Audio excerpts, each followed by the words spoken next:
I always thought our life was a canvas painted with steady, predictable colors.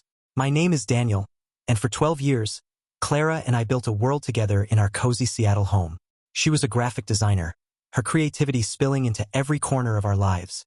Hand-painted mugs, quirky throw pillows, even the way she'd rearrange furniture on a whim. I worked as a financial analyst, grounded in numbers, finding comfort in their certainty. We were different, but it worked, or so I believed. Clara's laugh used to fill our evenings, her hazel eyes catching the light as we cooked dinner or binged old movies. But 6 months ago, something shifted, subtle as a breeze you don't notice until it's gone. She started staying late at her studio, claiming deadlines for a big client.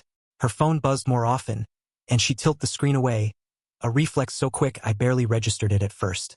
I chalked it up to stress, her biggest project yet, she said, designing a campaign for a local theater group called the Mass Collective. Real people, she'd say, not faceless corporations. I trusted her. Why wouldn't I? The first clue came on a rainy Tuesday. I'd come home early, my meeting canceled, and found her sketchbook open on the kitchen table. Clara was fiercely private about her work in progress, but curiosity tugged at me. The pages weren't her usual vibrant abstracts. Instead, there were sketches of faces, angular, expressive, almost too real. One caught my eye. A man with sharp cheekbones and a half-smile, labeled Elliot Muse. I frowned. She'd never mentioned an Elliot.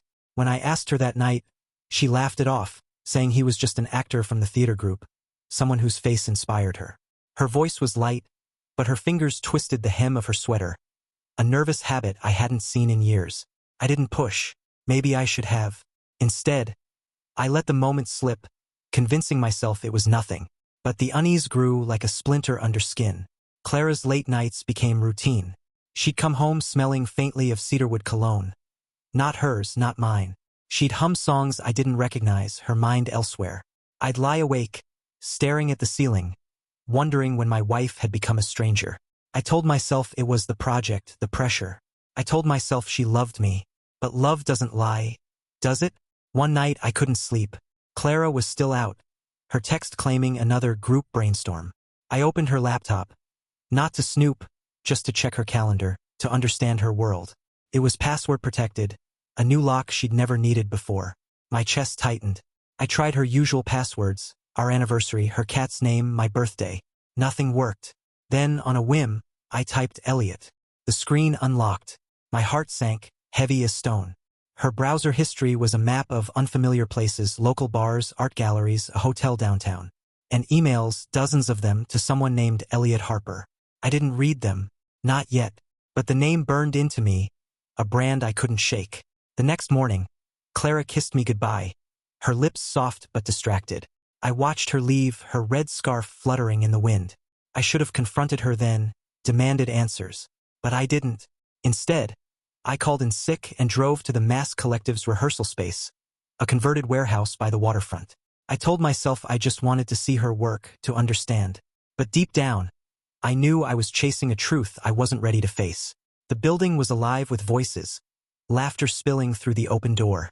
I stepped inside, my shoes silent on the concrete floor, and saw her, Clara, my Clara, standing too close to a man with sharp cheekbones and a half-smile. Elliot. Her hand rested on his arm, her laugh brighter than it had been in months. And I knew.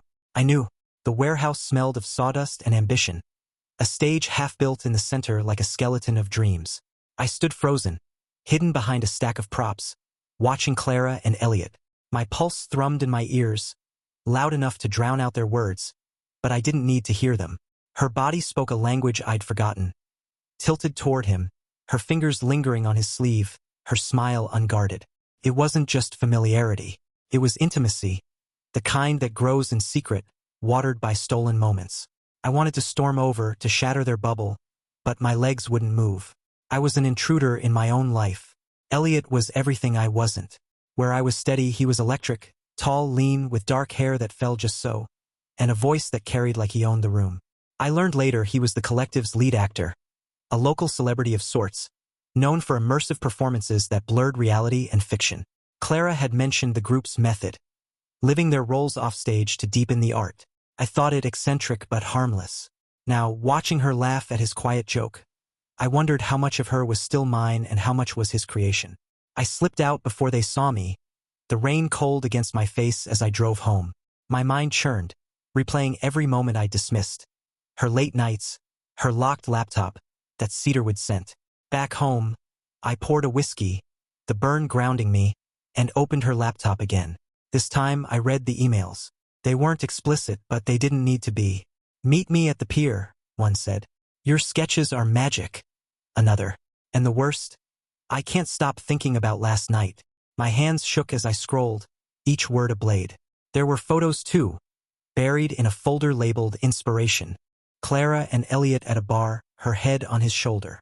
Clara on a rooftop, his jacket around her. Real moments, real places, real betrayal. I didn't sleep that night. When Clara came home at 2 a.m., humming softly, I pretended to be asleep. She slid into bed, her warmth familiar yet foreign. I lay there, eyes open in the dark, planning. I wouldn't confront her yet. I needed proof, something undeniable, not just emails and glances. The next day, I bought a small tracker, the kind you slip into a car's glove box. Felt wrong, invasive, but so did her lies. I attached it to her Prius while she was at yoga, my hands steady despite the guilt gnawing at me. If she was innocent, I'd apologize, beg forgiveness. But I knew she wasn't. The tracker's app was a cruel mirror, showing her movements in real time. That evening, she texted me, "Stuck at studio, big revisions." But the dot on my screen moved to a hotel downtown, the same one from her browser history. I drove there, my grip tight on the wheel, and parked across the street. The hotel was boutique, all glass and soft lights, the kind of place that promises discretion. I waited, my breath shallow, until I saw them, Clara and Elliot, arm in arm, disappearing through the revolving doors. She wore a dress I didn't recognize, her hair loose, her laughter floating across the street like a taunt. I didn't follow them inside. Instead, I drove home, the city blurring past. Anger simmered, but beneath it was something colder, resolve. I wouldn't let this destroy me. I started digging, learning everything about Elliot Harper. Social media, interviews, even a fan blog gushing about his magnetic aura. He was 35, single, a drifter before the collective gave him purpose. I found his address, a loft near the theater district. I found his schedule, public thanks to the collective's website. And I found something else, a pattern. Clara wasn't the first. Other women, other muses, their stories whispered in comment threads. He collected hearts like trophies, and my wife was his latest prize. But I wouldn't be another footnote. I'd make them both regret it. The days that followed were a performance of my own. I smiled at Clara over breakfast, asked about her day, kissed her goodbye. Each gesture was a lie, a mask to keep her unaware. Inside, I was unraveling, every thought consumed by her betrayal and the man who'd stolen her. Elliot Harper's face haunted me. His smirk in those photos, his hand on her waist. But I didn't confront her. Not yet. Rage alone wasn't enough. I needed a plan. Something that would cut deeper than words or fists ever could. I kept the tracker active, its app a grim ritual. Clara's lies grew bolder. She'd claim a meeting with a client. But the dot would linger at Elliot's loft or a cafe by the waterfront. I started cross-referencing her texts with the tracker's data, building a timeline of her deception. One night, she said she was at a team dinner, but the app showed her car parked outside a jazz club. I drove there, staying in the shadows across the street. Through the window, I saw them. Clara and Elliot, sharing a booth, her hand tracing circles on his palm. The music spilled out, sultry and slow, mocking me. I left before I did something reckless. At home, I dove deeper into Elliot's world. The Mass Collective wasn't just a theater group. It was a cult of egos, with Elliot as its charismatic center. Their shows were interactive. Audiences pulled into the story. Boundaries blurred. Clara's designs, posters, costumes, even the stage itself, were integral, tying her to him in ways I hadn't foreseen. I found a Reddit thread about the collective, buried in a local arts forum. Former members called it toxic, said Elliot manipulated everyone, especially women. One post, anonymous, described a designer who'd left her husband for him, only to be discarded when he moved on. The parallels chilled me. Clara wasn't special to him. She was a role, a script he'd played before. I started collecting evidence, methodical as ever. Screenshots of emails, tracker logs, even photos I snapped from a distance. I wasn't sure what I'd do with it all, but it gave me control, a tether to sanity. I also watched Clara closer, noting every change. She'd bought new perfume, wore bolder lipstick, hummed melodies from plays I'd never seen. She was slipping away, remaking herself for him. Yet she still came home, still curled against me at night. That was the cruelest part. Her ability to live two lives, to touch me while her heart was elsewhere. One evening, I tested her. Over dinner, I mentioned the collective casually, said I'd read about their new show. Her fork paused mid-air, her eyes flickering. "Oh, it's just experimental stuff," she said, too quickly. "You'd probably find it boring." I nodded, letting it drop, but her reaction was a confession. She was guarding him, protecting their world. That night, I couldn't sleep. I sat in my study, staring at a photo of us from our honeymoon. Clara laughing on a beach, sand in her hair. I didn't recognize that woman anymore. The idea of revenge took shape slowly, less a plan than a feeling, sharp and inevitable. I didn't want to just expose them. I wanted to unravel their world as they'd unraveled mine. I started small, testing the waters. I left an anonymous tip on the collective's website, suggesting their lead actor was distracting the crew. Petty, maybe, but it felt good. Then I dug into Elliot's past, deeper than before. Court records showed a restraining order from 5 years ago, filed by a woman in Portland. No details, but it was a crack in his perfect facade. I saved it, a weapon for later.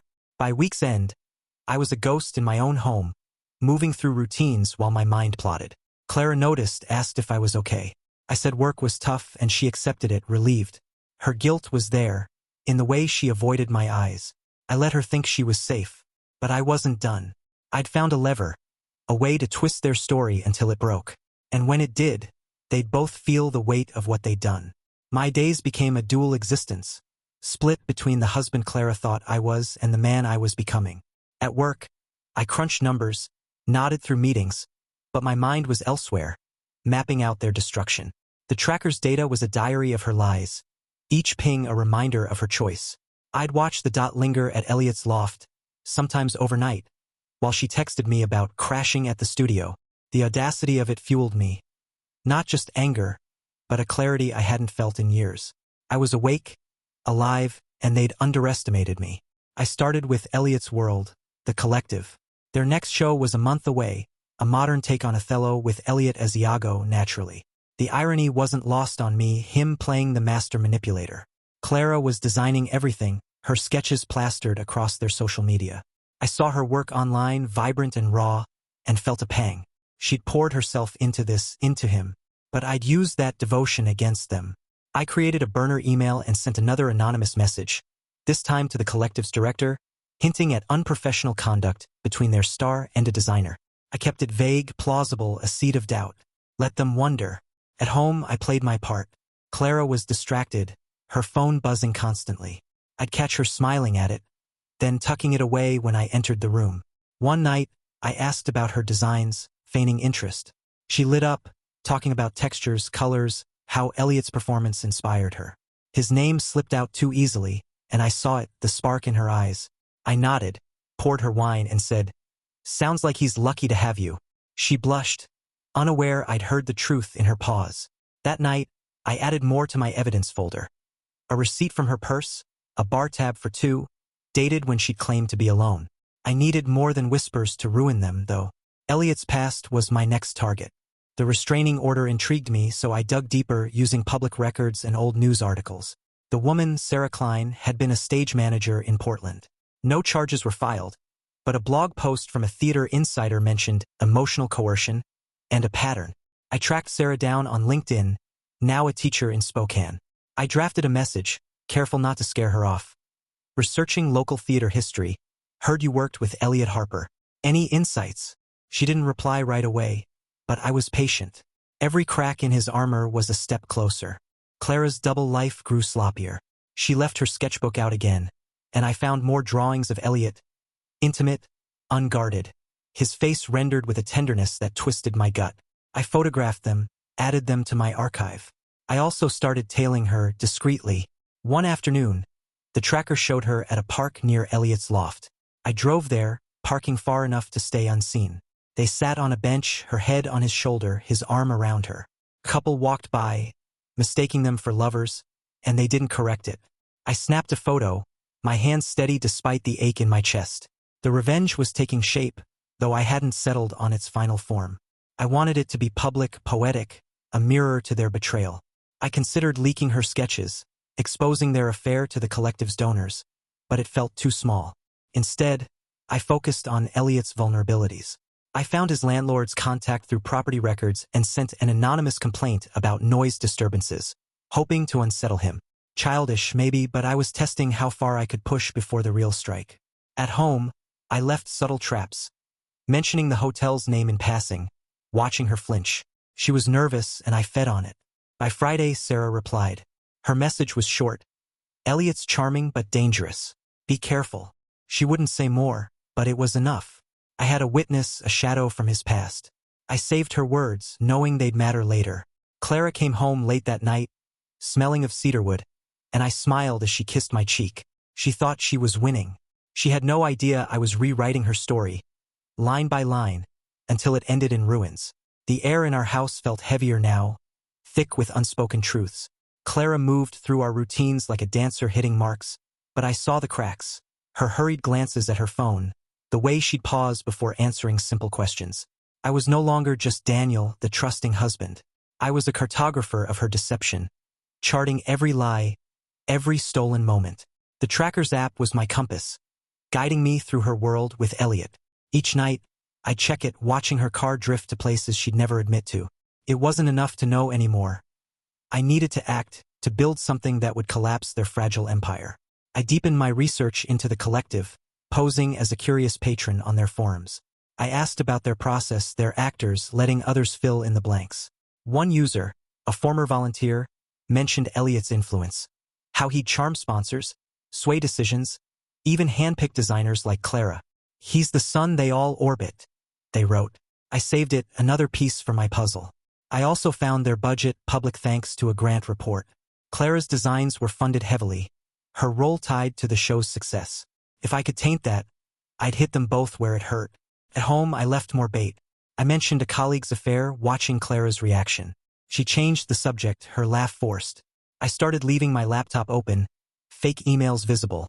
Nothing obvious, just enough to make her wonder if I suspected. She grew jumpy, checking her phone less when I was near. I wanted her off balance, second-guessing herself. One night, she asked if I'd ever been to the hotel downtown. Her voice casual but her eyes sharp. Not my scene, I said, holding her gaze. She nodded, but I saw the flicker of fear. Good. Let her squirm. Elliot was harder to unsettle, but I was learning his rhythms. I'd drive by his loft sometimes, noting his habits, who came, who left. One evening, I saw a woman, not Clara, slip out at dawn. It wasn't proof of anything, but it planted a seed. If he was playing Clara, I could use that too. I sent another anonymous tip to the collective's board, this time about favoritism in casting, hinting at Elliot's sway over Clara's role. I didn't expect action, but I wanted whispers, doubts to spread like rot. I also contacted a local arts blogger, using a fake name, and suggested they look into the collective's dynamic. A long shot, but every ripple counted. Sarah's message lingered in my mind. I wrote her again, gently pressing for details. She was hesitant but shared a story. Elliot had promised her a future, blurred lines between art and affection, then ghosted her when she pushed for more. He's a collector, she wrote. He keeps you close until you're no longer useful. I thanked her, promising anonymity. Her words confirmed what I'd suspected. Clara was a trophy, not a partner. I saved our exchange, knowing it could be a dagger later. The revenge was crystallizing, though its shape was still fluid. I imagined exposing them mid-show, their faces projected for all to see. Clara's sketches, their emails, my photos. But it needed more, something personal, permanent. I started sketching my own design, not on paper but in my mind, a performance to rival theirs. I'd use their stage, their art, to unravel them.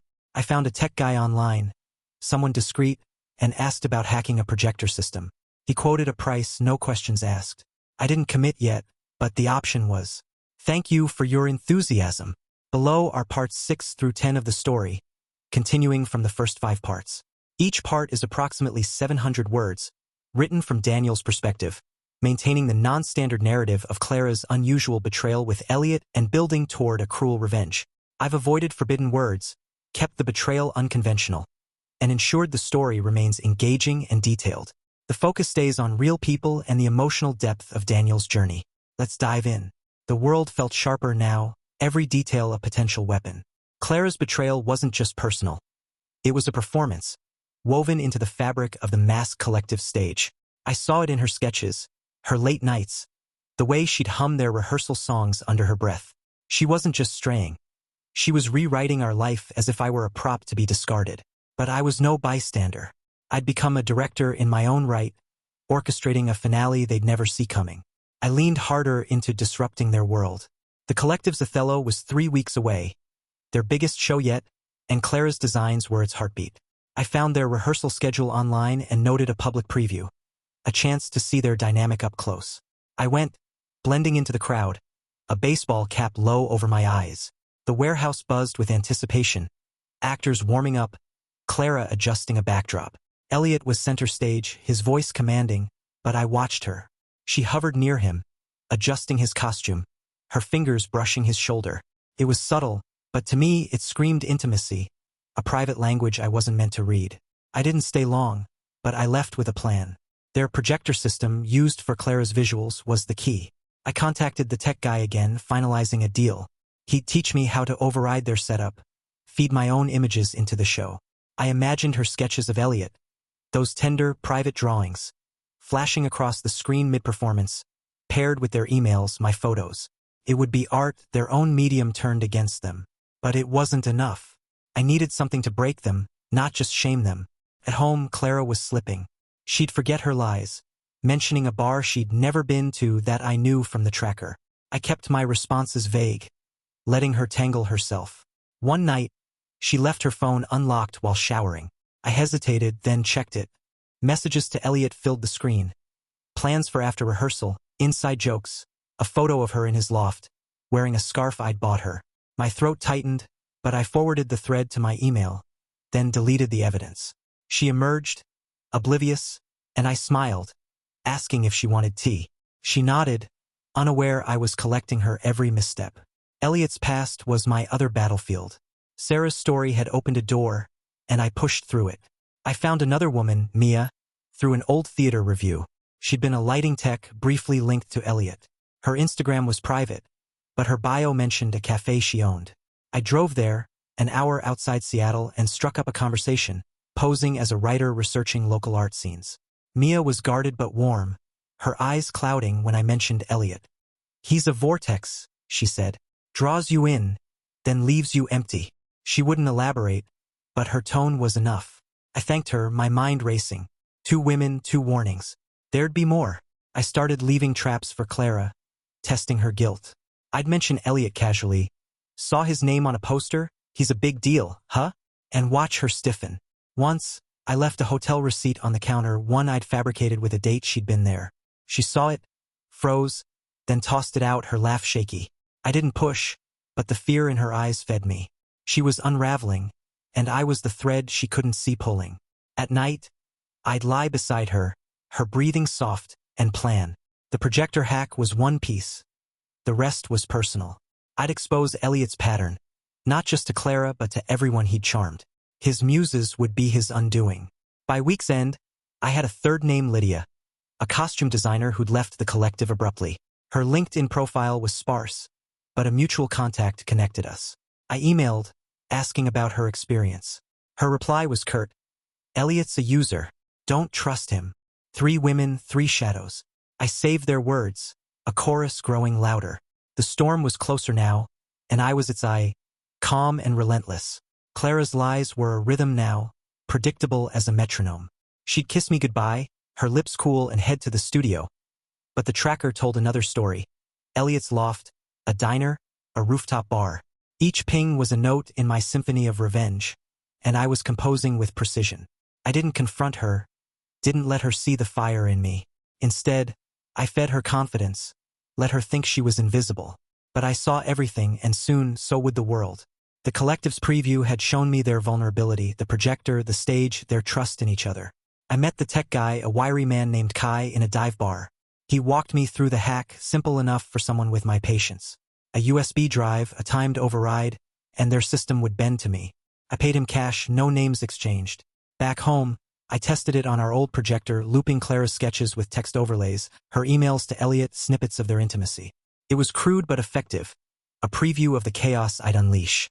I hid the drive in my study, locked away with my evidence.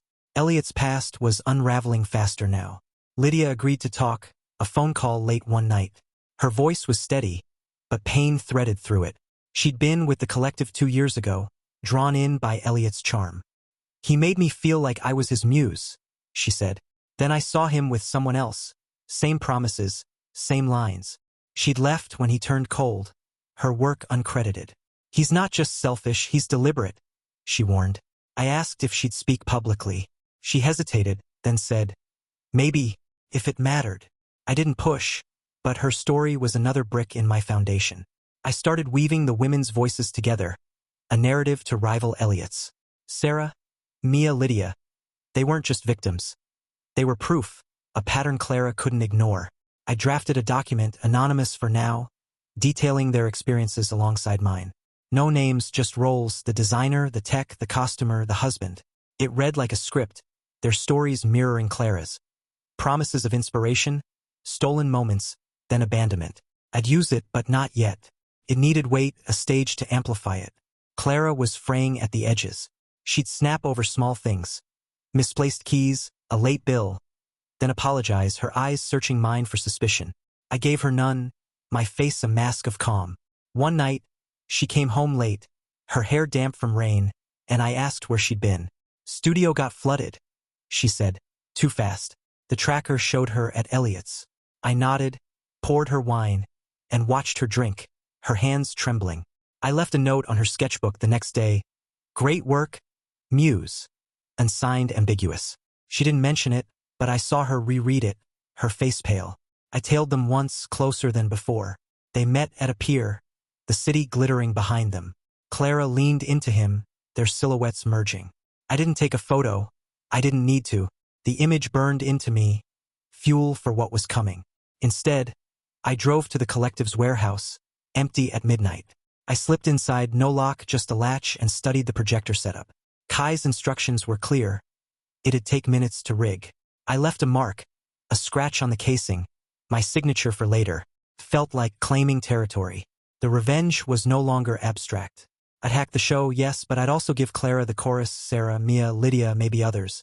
I'd make her see Elliot for what he was. Not in private, but in front of everyone. The collective's donors, their audience, her peers, they'd all witness it. I'd turn her art into a mirror, reflecting her betrayal back at her. And Elliot? He'd lose his stage, his muses, his power. I slept better that night, the plan a lullaby. Clara curled against me, unaware, her warmth a lie I no longer believed. The ghosts were gathering, and I was their conductor. Time was a blade now, cutting closer to the collective's opening night. Clara was a whirlwind of energy, her days consumed by the show, her nights split between me and Elliot. The tracker was relentless, mapping her betrayal in glowing dots across my screen. She'd come home flushed, talking about lighting cues and fabric swatches, but I heard the subtext. Her heart wasn't here. It was with him in their stolen world. I let her think I was blind, my silence a gift to her deception. But I was watching, waiting, building. The projector hack was ready. I'd practiced with Kai's drive, perfecting the sequence. Her sketches, their emails, my photos, looping with text from Sarah, Mia, and Lydia. I'd added a new layer, quotes from Elliot's interviews, his smug words about living the role twisted to expose his manipulation. It was a collage, chaotic but deliberate, designed to unravel them mid-show. I hid the drive in a locked box under my desk, its weight a promise. But I needed more. A way to ensure Clara felt the betrayal's echo, not just its sting. I reached out to the arts blogger again using my fake name. I fed them a tip. Look into the collective's lead actor and their designer. Personal ties might be skewing the art. I included a blurred photo of Clara and Elliot at the pier, anonymous but suggestive. The blogger bit, posting a vague piece about rumors of favoritism in local theater. It didn't name them, but I saw the ripple. Clara checking her phone obsessively, her brow furrowed. I mentioned the article at dinner, casual as ever. Drama in the art scene, huh? She choked on her water, recovering with a weak smile. I savored it. Elliot's cracks were widening. I found a fourth woman, Tessa, through a theater archive. She'd been a playwright briefly with the collective. Her old blog mentioned a charmer who'd derailed her work. I emailed her, same story as before. Tessa was blunt. Elliot's a leech. He used my ideas, my time, then cut me out. She'd moved to Chicago, but her anger lingered. I asked if she'd share her story publicly, anonymously. If it stops him? Sure, she said. For Voices Now, a quartet to drown him out. I updated my document, their words a chorus of truth. Clara's guilt was a shadow, trailing her every move. She'd leave dishes undone, forget plans, her mind elsewhere. I pushed harder, leaving hints. A hotel keycard on her nightstand, blank but suggestive. She stared at it, then tucked it away, saying nothing. I mentioned Elliot's name more often, weaving him into conversations about her work. He sounds intense, I'd say, watching her squirm. One night, she snapped. Why do you keep bringing him up? I shrugged, feigning confusion. Just curious about your world. She didn't push, but the seed was planted. I visited the warehouse again late when the city slept. The projector was still there, unguarded, a silent ally. I tested the wiring, memorizing its setup. I also found Clara's design notes, left on a table. Sketches with Elliot's name scrawled in the margins, hearts dotting the eyes. It wasn't just love. It was obsession, her art bleeding into him. I took a photo, added it to my archive. Her devotion would be her ruin, displayed for all to see. I left another mark, a faint line on the stage floor. My presence a ghost they'd never suspect. The revenge was a living thing now, growing with each piece I added. The hack would expose them. The women's stories would bury Elliot, but Clara needed more. A personal mirror to her betrayal. I started drafting a letter, not to send but to project, addressed to her from the Muses. It would list his promises, his patterns, her role in his game. I'd make her see herself, not as his star but as his pawn. Opening night was close, and I was ready. Clara slept beside me, her face soft, unaware. I whispered to the dark, "You chose this." The mirror was waiting, and I'd hold it steady. The collective's opening was 10 days away, and Clara was a stranger in our home. She'd breeze through, her arms full of fabric swatches, her phone buzzing with messages she'd answer in another room. Her laughter, once mine, was reserved for elsewhere. Elliot's loft, their rehearsals, their world.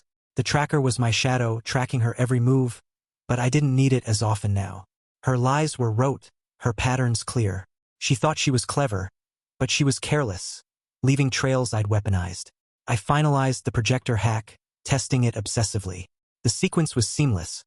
Clara's sketches fading into their emails, my photos, the women's stories, all underscored by Elliot's own words, twisted to indict him. I'd added a final touch. A still of Clara at the pier, her head on his shoulder, with text overlay, "Muse or Mark." It was cruel, poetic, exactly what they deserved. Kai checked my work remotely, confirming it had run undetected until the moment I chose. I locked the drive away, its hum a heartbeat in my plan. The women's chorus was complete. Tessa sent a written account, detailed and damning. Elliot's promises, her stolen scripts, his cold dismissal. I had Sarah, Mia, Lydia, and now Tessa. Their voices a wall he couldn't charm through. I refined the document, formatting it like a playbill. The Muses of Elliot Harper. Each woman got a page, her story anonymous but vivid, ending with mine. The husband, betrayed by art and ambition.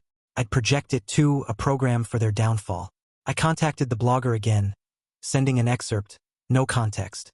They posted a follow-up, hinting at a scandal brewing. Clara saw it, her hands shaking as she scrolled. I said nothing, letting it fester. Clara's unraveling was my canvas now.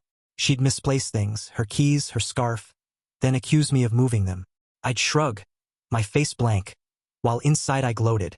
I left more traps. A fake email on my laptop about tracking software, visible when she passed. She lingered, reading, then walked away, her steps quick. I mentioned the hotel again, saying a friend had stayed there. Fancy place, I mused. She nodded, her smile tight. I could have confronted her then, but I wanted her to drown in doubt first. I went to the warehouse one last time during a rehearsal. I stayed outside, hidden, watching through a cracked window. Clara was on stage, adjusting Elliot's prop, their hands brushing. The cast was distracted, perfect for my test. I slipped in, rigged the projector with a dummy drive blank just to check timing. It worked. The system hummed, ready for my real strike. I left her sketchbook open to a drawing of Elliot. A post-it stuck to it. For your muse. She'd find it, wonder who'd seen. I wanted her paranoid, her world tilting. Elliot was my other target. I sent an anonymous letter to his landlord, claiming unpaid rent, enough to rattle him. I also tipped a local gossip page, suggesting their star was spreading himself thin. Small jabs, but they'd add up. I found his car's plate number, noted it for later, maybe a tow, maybe worse. His charm wouldn't save him when his life frayed. I imagined him on stage, my images flashing, his face crumbling as the crowd whispered. He'd built his throne on lies. I'd burn it down. Clara came home that night, quieter than usual. She sat across from me, picking at her food. You okay? She asked, her voice thin. I nodded, meeting her eyes. Just thinking about trust, I said softly. She flinched, then recovered, talking about the show. I listened, my mind elsewhere, finalizing the letter for her. It was sharp, personal. You thought you were his muse, Clara, but you're his mirror, reflecting his flaws. I'd project it last, her name in lights, her shame eternal. Opening night was my stage now, and I was ready. She reached for my hand, her touch cold. I squeezed back, my smile ablaze. The final rehearsal was over, and the real show was mine. The air was electric, charged with the weight of what was coming. Opening night was tomorrow, and Clara was a live wire, her energy spilling everywhere. Fabric scraps on the couch, paint on her hands, her phone glued to her side. She talked about the show nonstop, oblivious to the irony. It's going to be unforgettable, she said, her eyes bright. I nodded, my agreement a lie. Unforgettable, yes, but not for her reasons. I was ready, my plan a machine, every gear polished, every moment timed.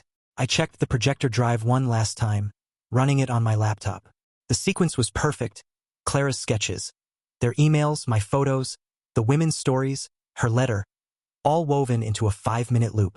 I'd trigger it mid-show during Elliot's big scene, when the crowd was wrapped.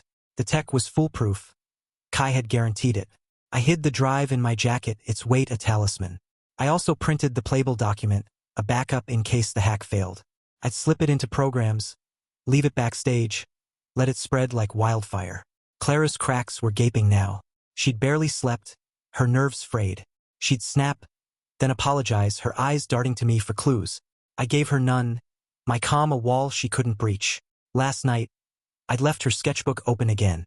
A new drawing of Elliot marked with always. She saw it, froze, then shut it, her hands shaking. I asked what was wrong, my voice gentle. Nothing, she mumbled, but her fear was a pulse I could feel. I'd pushed her to the edge, and tomorrow I'd shove. Elliot's world was wobbling too. The gossip page ran my tip, a snarky blurb about his wandering focus. I saw him at a cafe, arguing on his phone, his charm frayed. My landlord letter had worked, his car was gone, likely towed. Small victories, but they'd soften him for the real blow. I'd found a fifth woman, Anna, a stagehand who'd left after Elliot's promises turned sour. Her email was brief but cutting. He's a parasite. I added her to the playbill, 5 voices now, a requiem for his ego. I visited the warehouse at dawn, the city still dark. The stage was set, Clara's designs vibrant, a cruel irony. I rigged the projector, the real drive this time, set to a timer. It had run silently until I activated it, my phone the trigger. I left a gift, Clara's scarf, one she'd worn with him, draped over her design table with a note. For the muse. She'd find it, wonder, doubt. I wanted her mind churning before the curtain rose. I walked the stage, memorizing it, my footsteps a drumbeat of intent. At home, Clara was packing her costume kit, her movements frantic. I offered to drive her tomorrow, saying I wanted to see her shine. She hesitated, then agreed, her smile forced. I'd be there, front row, her husband, then her judge. I spent the day tying loose ends, emailing the blogger a final tip. Watch The Collective tonight. Secrets don't stay hidden. I burned my notes, cleared my browser, left no trace. The playbill was copied, ready to scatter. The women's voices were my chorus, their truth my blade. Clara came to bed late, her body tense beside me. Nervous? I asked, my voice soft. She nodded, her hand finding mine. It's a big night, she whispered. I squeezed her fingers, my heart steady. It will be, I said. She slept, her breathing uneven. While I lay awake, the plan replaying in my mind. The projector, the playbill, the letter. Each a spark to ignite their world. Elliot would fall, his muses his chains. Clara would see herself, not as his star but as his shadow. Tomorrow the curtain would rise, and I'd pull it down. The eve was over, and truth was my dawn. Opening night arrived like a storm breaking, the air thick with anticipation. Clara was a blur, her hands fluttering over her costume kit, her voice high with nerves. I played the devoted husband, packing her bag, brewing her coffee, my smile a mask honed to perfection. You'll be amazing, I told her, my words warm, my heart ice. She hugged me, her embrace brief, distracted. I drove her to the warehouse, the city glowing under a bruised sky. The tracker was off now, its work done, her secrets mapped. Tonight I'd rewrite her story. The venue was alive, crowds spilling through the doors, their chatter a hum of excitement. Clara disappeared backstage, her red scarf a flash in the chaos. I took my seat, front row, the playbill in my pocket. 50 copies printed last night, ready to scatter. My phone rested in my hand, the app linked to the projector a single tap away. I tested it at dawn. It was flawless. The lights dimmed, the audience hushed, and Othello began. Clara's designs vivid across the stage. Masks, shadows, betrayal. The irony burned. Elliot entered as Iago, his voice silk and venom, every gesture commanding. I watched Clara in the wings, her eyes locked on him, her face soft with something I'd lost. My thumb hovered over the app, but I waited. The moment wasn't right. His big scene, Act 3, was my target, when the crowd would be deepest in his spell. I scanned the room, spotting the blogger in the back, their notebook open. Good. They'd see everything. I slipped a few playbills under seats, my movements subtle, a ghost planting seeds. The first act unfolded, Clara's work a heartbeat in every scene. Costumes that shimmered, backdrops that breathed.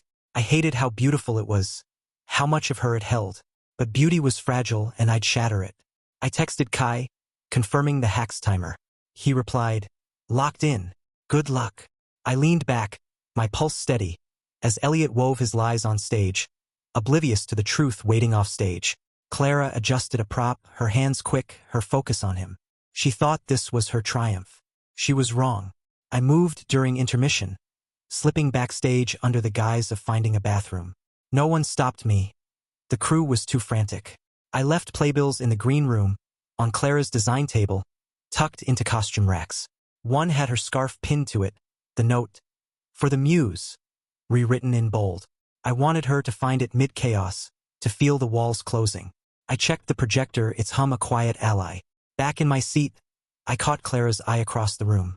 She waved, hesitant. I smiled, raising my glass. Let her think I was hers. The second act began, tension building. I distributed more playbills, handing them to ushers as extras. Whispers started, heads turning. Someone held one up, reading. Perfect. The blogger was scribbling now, their eyes darting to the stage. Elliot's performance was magnetic, but I saw the cracks. His glances at Clara, her nods from the wings. They thought they were untouchable, a secret shared in plain sight. My thumb rested on the app, the timer ticking down. Act 3 was close, and with it, their reckoning. Clara's designs grew darker, mirrors and shadows dominating the set.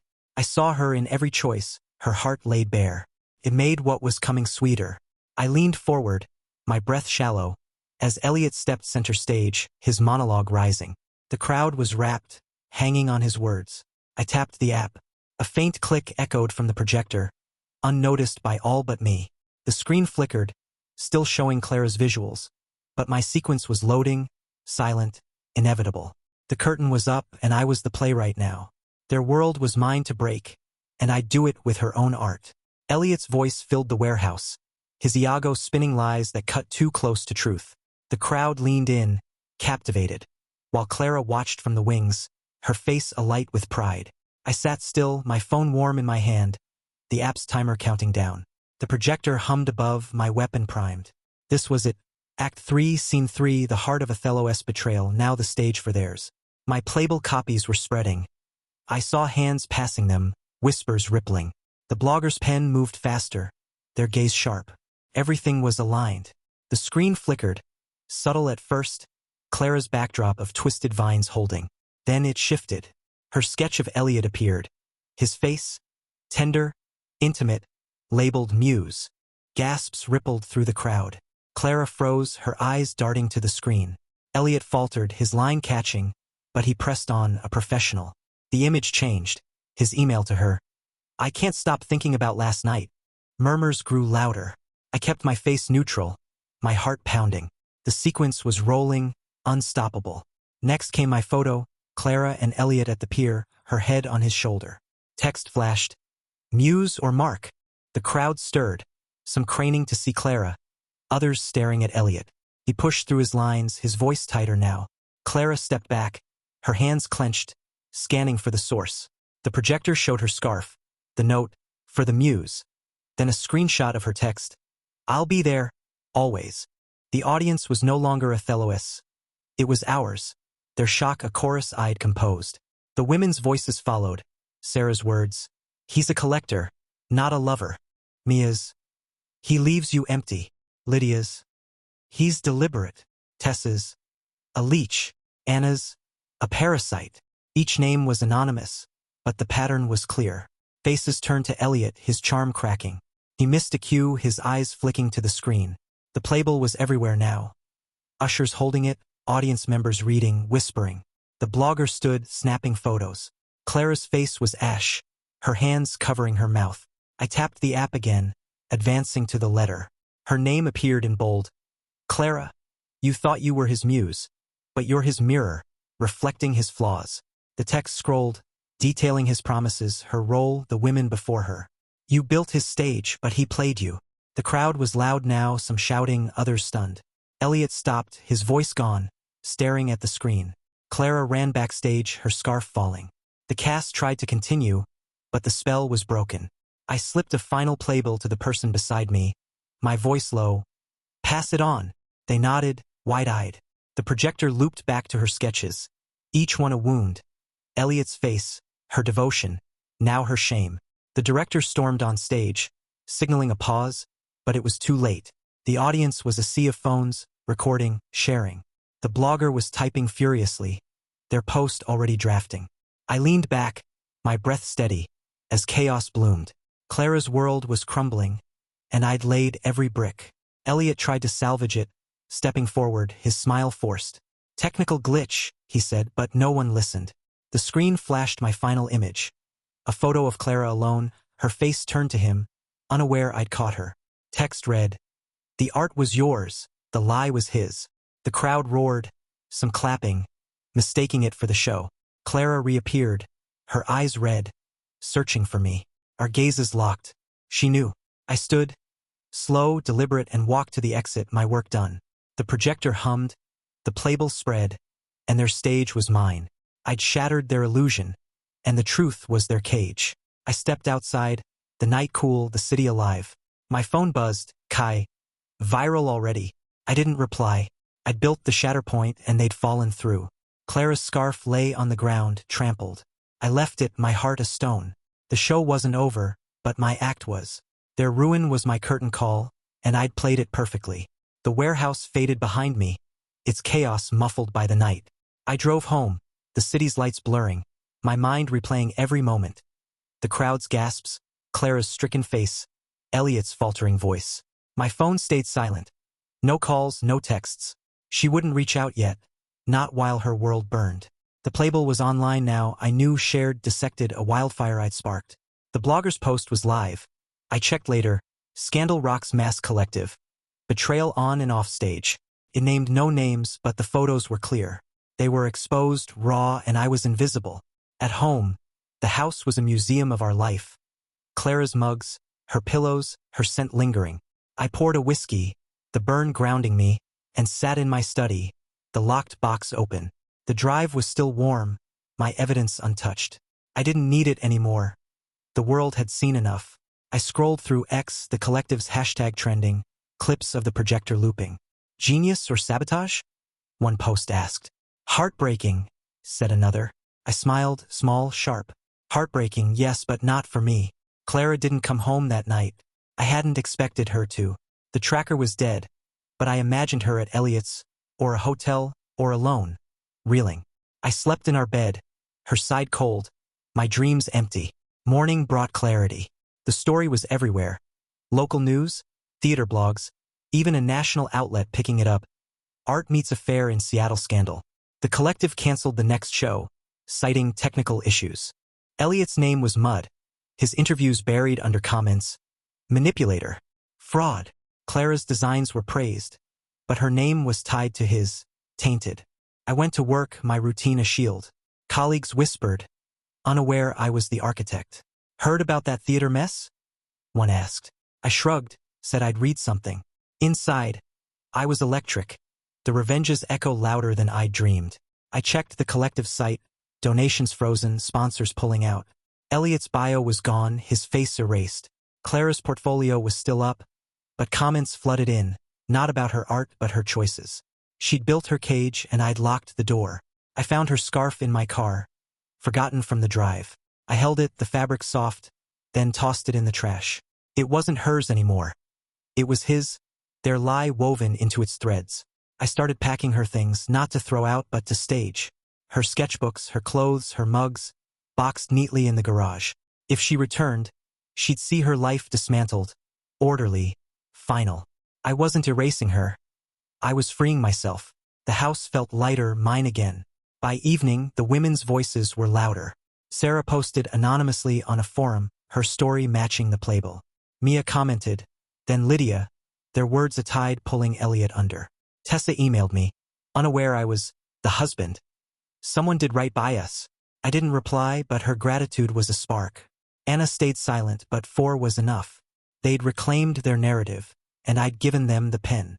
Clara would read it, I knew. See herself in their shadows, her muse a myth.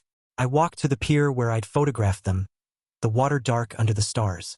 Their moment here had been a lie, and I'd turned it into truth. I didn't feel joy, not exactly satisfaction, maybe cold and clean. The revenge wasn't just the projector, the playbill. It was this, her world rewritten, his charm broken, their art a mirror of their flaws.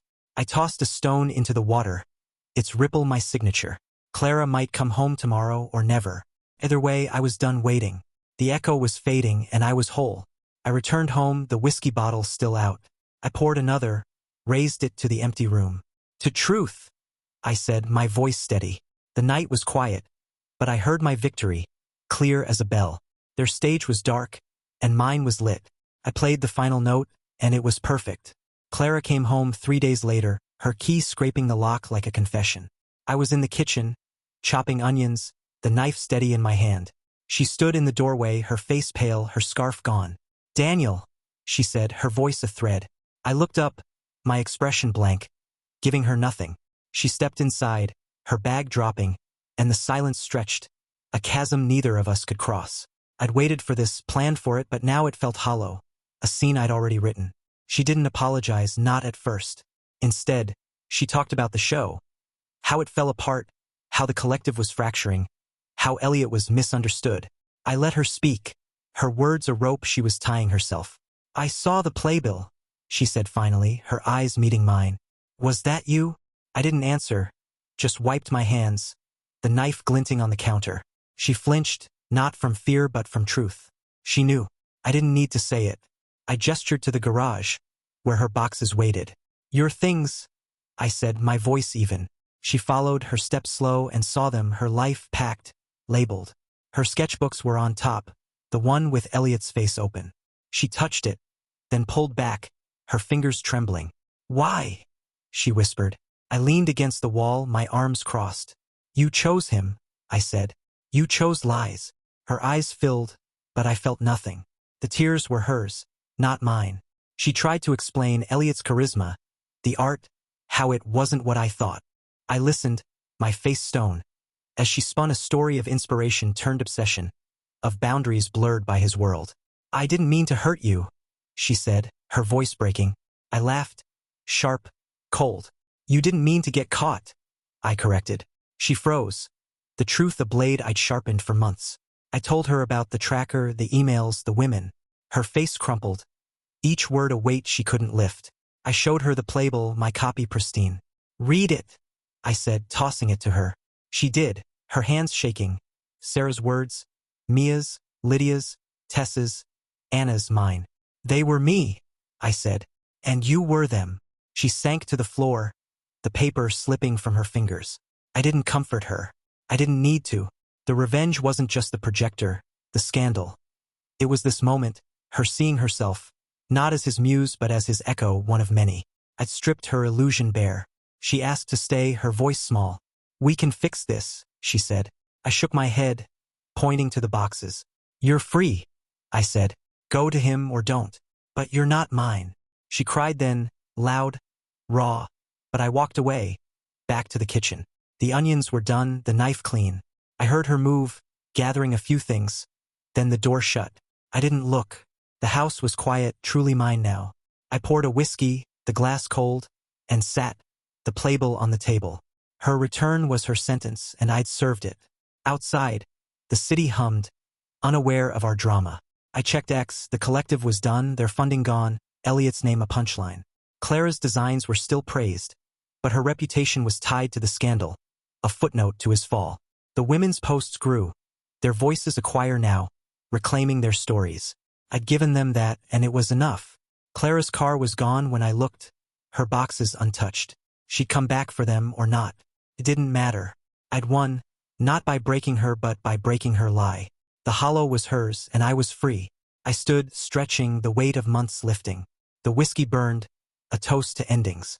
I locked the playbill away, a relic of my triumph. The stage was clear, and I was no longer the husband, the betrayed. I was Daniel, whole, unscripted. The night stretched before me, and I welcomed it. Weeks passed, the scandal fading like a bruise. The collective was gone. Its warehouse shuttered. Its name a ghost in Seattle's art scene. Elliot vanished. Some said to Portland, others to nowhere, his charm broken, his muses his chains. Clara's boxes stayed in the garage, untouched. She texted once, asking to talk. I didn't reply. Her number was still in my phone, but it was a relic, like her scarf, her sketches, her lies. I wasn't angry anymore, just done. The revenge had burned through me, leaving clarity, a new stage. I sold the house, too many echoes in its walls. The realtor was kind, didn't ask about the boxes I donated. Clara's mugs, her pillows, her life. I kept one sketch, not of Elliot but of us, early, her lines soft, hopeful. It was a reminder, not of love but of truth. I'd seen her, all of her, and walked away. The new place was smaller, a loft downtown, all glass and light. I filled it with my things. Books, records, a chair that didn't carry her scent. It was mine, unshared. Work was steady, my numbers a comfort, but I changed too. I took up painting, not Clara's vibrant chaos but my own, bold lines, stark colors, control in every stroke. Colleagues noticed, invited me out. I went, laughed, lived. A woman at a gallery asked about my work, her eyes curious. I smiled, didn't flirt, but felt the spark of possibility. I wasn't ready, not yet, but I would be. The world was wide, and I was no longer tethered. The women's voices lingered, their posts a quiet victory. Sarah started a theater group, small but hers. Mia's cafe thrived, her story a draw for artists. Lydia taught, Tessa wrote, Anna stayed silent but strong. I checked sometimes, anonymous, proud. They'd taken my spark and built fires. I never contacted them, didn't need to. Their freedom was my gift as mine was theirs. The playbill was framed, hidden in my closet, a trophy I didn't need to show. Clara surfaced once, a post on X, her art in a group show. The comments were kind, but the scandal clung, a shadow she'd carry. I didn't go, didn't care. She'd find her way or not. Elliot was a rumor now, his name fading, his pattern exposed. I'd done that not just for me but for them, for truth. The projector, the playbill, the letter. They weren't just revenge. They were justice, a mirror held to their flaws. I'd shattered their stage, and it was enough. I walked the pier one night, the same one I'd photographed them. The water was calm, the city bright. I thought of Clara, not with pain but distance, a chapter closed. I thought of Elliot, his smirk gone, his power dust. I thought of me, the man I'd been trusting blind, then the man I'd become, sharp, awake. The revenge wasn't cruel, not in the end. It was honest, a truth they couldn't charm away.